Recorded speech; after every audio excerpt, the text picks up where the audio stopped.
What up, everybody? This is Big Elbow, like always, chilling, not with your mother, but with those two little guys, Averno Atlantes. And what I got today is the rest of my haul from Wonderland Comics in Fresno, California. My last video was the very Batman heavy DC, mostly DC haul.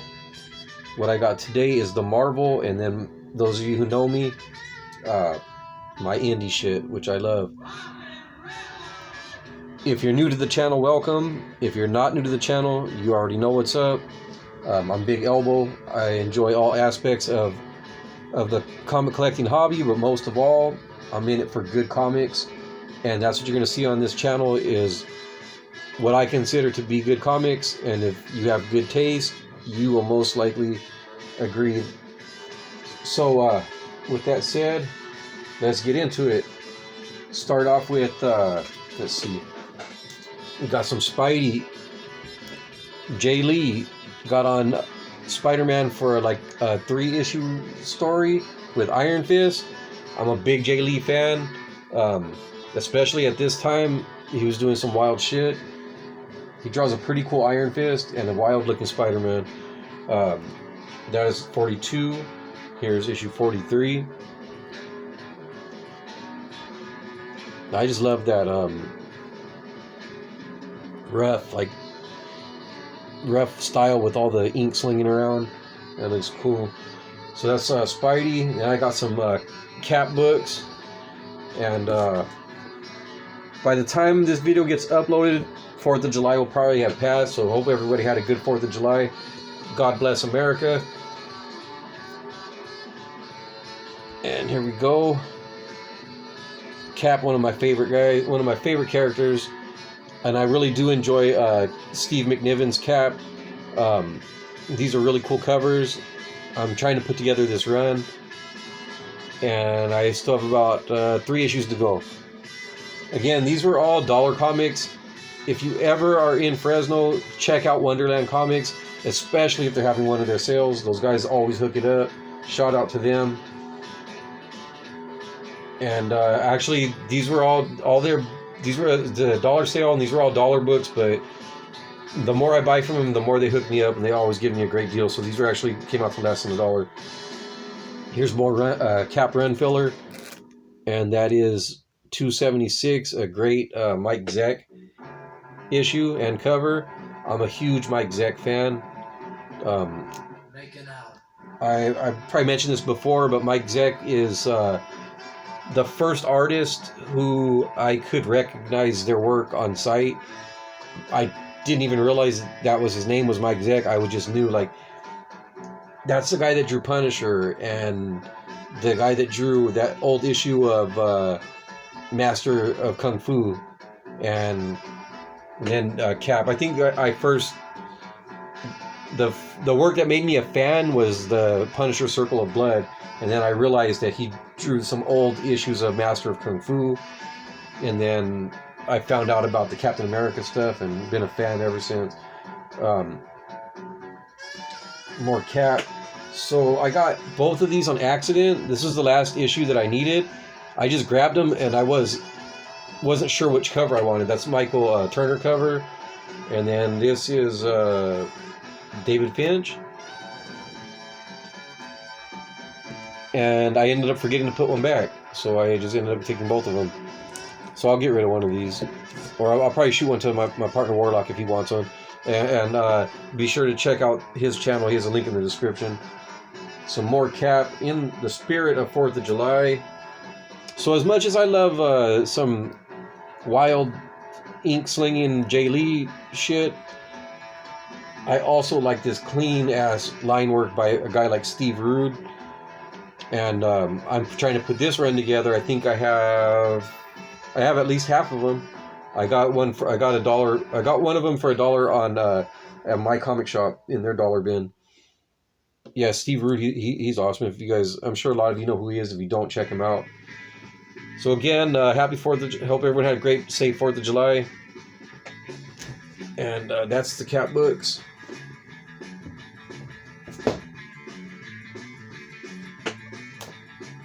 So I grabbed this. X-Men Archives is another X-Men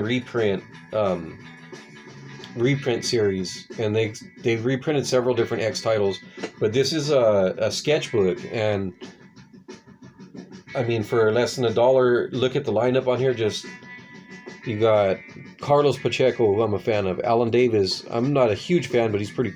I think he's good. Adam Polina, me and my man Big Rig have talked about this guy before, and I'm a fan. Linnell Francis Yu. There's probably one more guy right there that's blocked by the stupid ass barcode. Arthur Adams, who doesn't love Arthur Adams? Rob Liefeld. Hey, I'm a 90s guy, so don't hate on Rob. Bob McLeod, I'm not really real familiar with. JR. On this channel, you guys know that I'm a big fan of JR. RIP to John Romita Sr. Barry Windsor Smith, another favorite of this channel. And Mark Silvestri, who everyone I think can agree is a great artist. So yeah, I picked that up. I looked through it, and it's pretty cool. It's a lot of character designs, costume designs. I'll crack it open real quick. Try and be fast at this.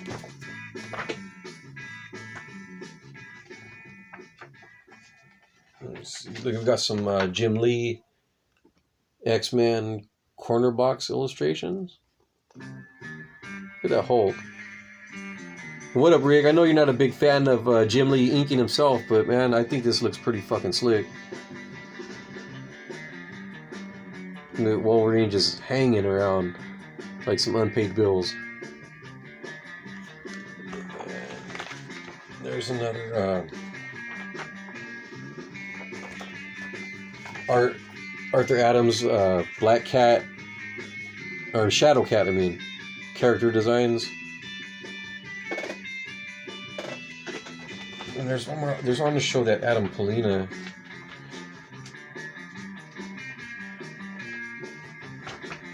This guy, if you guys don't know Adam Polina, he got a lot of styles, man. That looks bad as shit to me. It's Maggot character design, I guess. But yeah, so that's that.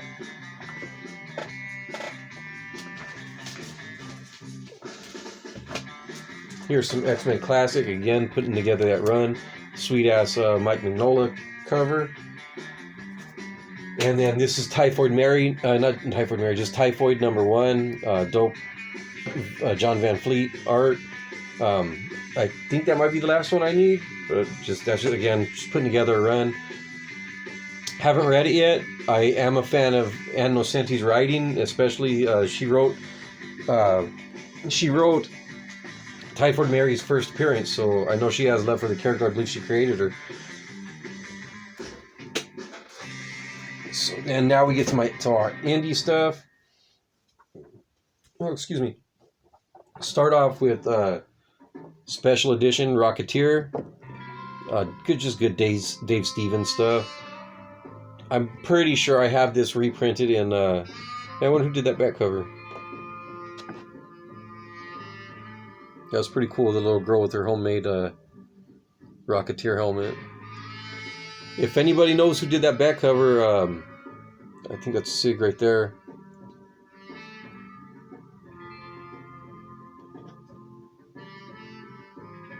I think that's a Sig.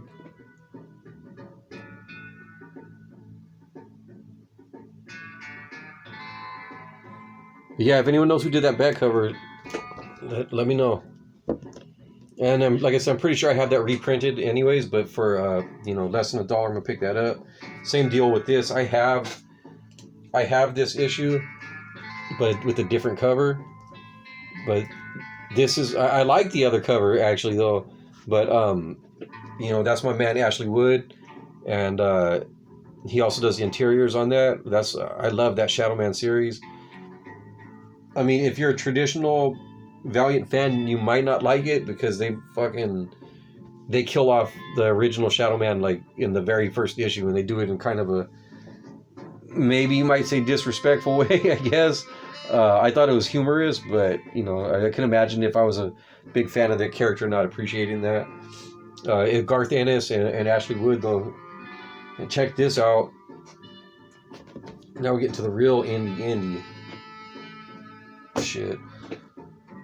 Omen by the Dark Prince of Sacramento himself, Tim Vigil. This is Omen number 1, unbagged, no board. I bought it. I already had one, but check this out. Open it up.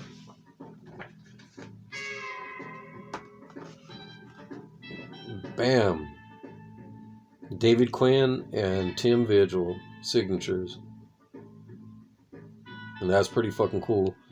You know, I was surprised looking at this that Tim Vigil did not ink this. Paul Martin inked it. And that looks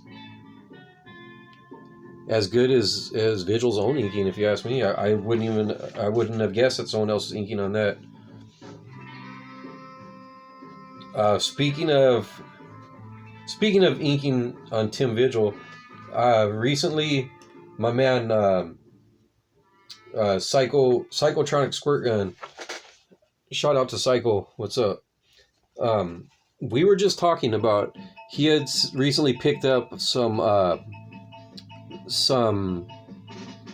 Zero Tolerance books by Tim Vigil, and I told him that I had picked up an issue or two of that, and the art looked off, and I didn't know if maybe someone else had inked it. And he told me Gary Amaro had inked it, and I was telling him that Gary Amaro, he inked. He drew the Fat Ninja comic, and Tim Vigil inked it on at least the first issue. Anyways, yeah, this Buzz Mason, if you look, you can see right there, art and letters, Gary Amaro. So yeah, what's up, Psycho? So that's that. Gary Amaro does a little backup story in here, and then I was talking to Tim Vigil at a con a while back, and he had told me about this book, Omen, and he was saying that it was originally called Omega, but they got a cease and desist, and there's actually a copy of the cease and desist from Marvel to North Star Publishing.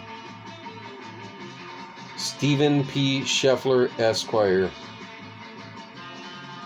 Anyways, I thought that was kind of funny that they put the cease and desist order in there, and the nice Faust back cover.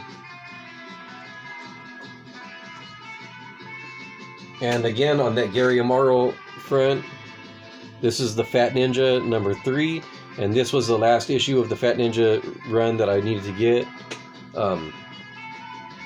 I don't believe Tim Vigil's inking on this one. Just give you a little look at Amaro's artwork. And this is a pretty fun book from what I've read. I'm looking forward to reading the whole story.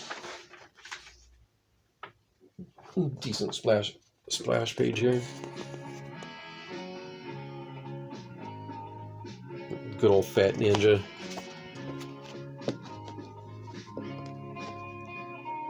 Yeah, so that's Gary Amaro back in '86. So that's from Silver Wolf Comics. This is not from Silver Wolf Comics, but it started in Silver Wolf Comics. A book called Legion X, and this one has a signature from Richard Carter, 1990. So after Silver Wolf folded, Chris Silver continued his stories in Greater Mercury Comics. I enjoyed the Legion X issues that I had. This doesn't look too bad. Not quite Brian McKinney, but look at, there's another signature in there. I'm assuming that must be Chris Silver. I just saw that for the first time. 8/13/1990. But yeah, Legion X is a super team based in the Sackverse, as I call it.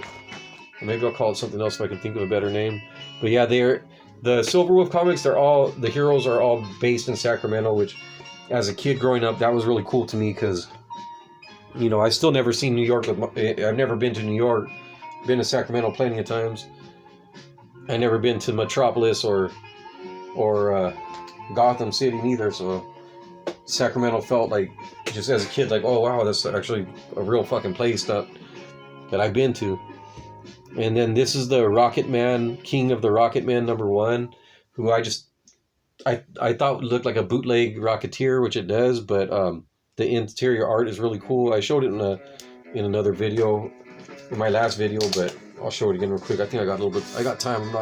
Haven't hit that 20-minute mark yet.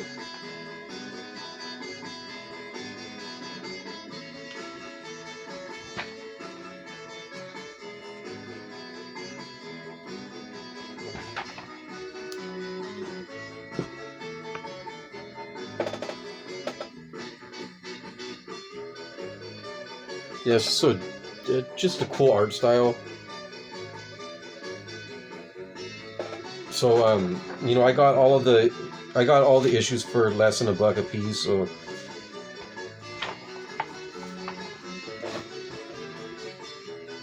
and I actually found the whole rest of the series in one place, so I only needed this one issue. So I was pretty happy to find it for less than $1. That looks cool, you know, like maybe I think the character actually predates the Rocketeer, but so speaking of piecing together runs, here's a Maxi Mortal. For being unbagged and unboarded with this cardstock, it's actually in pretty good shape. I doubt I'm ever going to sell it anyways, but it's nice to have. I mean, I still like to have nice things too, you know. I'm not a big stickler on condition, but it is like, yeah, if I can have something that's in good shape, I like it. That's by Rick Veitch, and that's #3. And this is #7, which is the last issue, I think. So I was real happy to find those. I only need one issue, so that's going to be a fun read, I think. I already read the first issue, and I liked it. Next, we got a Chainsaw Vigilante with some nice shiny chrome. Like, try and blind somebody real quick. Anyways, I just thought that looked like a cool character. Let me see, just a quick look. Yeah, this chainsaw guy with the happy face mask. I forgot who drew this. Xander Cannon. I believe he drew some like top 10. The Alan Moore, I think it's Alan Moore, America's Best Comics line, I think. Yeah, I thought the art looked cool, and it looked like a cool character. I know it's a character associated with the Tick, so it's probably a humorous book. And this was the I wasn't gonna say this was the pickup of the haul. So this is Tank Girl Volume 1. Yeah, the corner's a little bit jacked up, but